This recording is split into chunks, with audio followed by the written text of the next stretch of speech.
মধ্যপ্রাচ্য ইস্যু নিয়ে আমরা আলোচনায় ছিলাম এবং আমাদের সাথে যোগ দিয়েছিলেন রাজশাহী বিশ্ববিদ্যালয়ের আন্তর্জাতিক সম্পর্ক বিভাগের সাবেক সভাপতি অধ্যাপক আব্দুল্লাহ আল মামুন।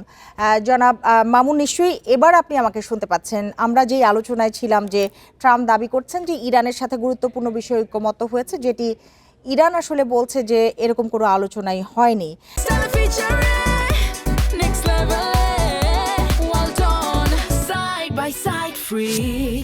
কাকে বিশ্বাস করা যায়? আপনি বলছিলেন যে ইরানকেই এক্ষেত্রে বিশ্বাস করতে হবে, আপনি বলবেন। হ্যাঁ, আপনারা দেখবেন যে যুদ্ধরত দুই পক্ষ যখন দুই ধরনের বিবৃতি দেয়, তখন সেখান থেকে সত্যাসত্য নির্ধারণ করার জন্য আমাদের কিছু টুলস আছে, যেগুলোর উপর বিবেচনা করে হয়তো বা আমরা সিদ্ধান্ত নিতে পারি যে কোন পক্ষ আসলে সত্য কথা বলছে। কারণ আমরা কেউ যুদ্ধক্ষেত্রে যেতে পারছি না। এখানে দুটো জিনিস আপনি খেয়াল করেন যে ইরানের যে মূল নেতৃত্ব তাদেরকে হত্যা করা হয়েছে।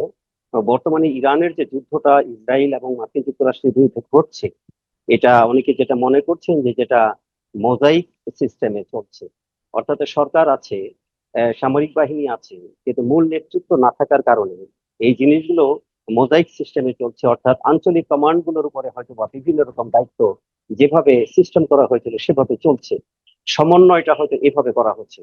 এখন ডোনাল্ড ট্রাম্প যে দাবি করেছেন যে আলোচনা চলছে, এটা আবার মিথ্যা নাও হতে পারে। এমন হতে পারে যে ডোনাল্ড ট্রাম্প ইরানের সাথে সংশ্লিষ্ট যে পক্ষগুলো আছে, যারা বিভিন্ন ডিপ্লোমেসির সাথে জড়িত, তাদের কোনো একটা বা দুটো পক্ষের সাথে হয়তো তারা নেগোসিয়েশন করছেন, যারা হয়তো ইরানের মূল নেতৃত্বের সাথে এখন পর্যন্ত পৌঁছাতে পারেনি বা একমত হতে পারেনি বা তাদের সাথে কানেক্টিভিটি নেই।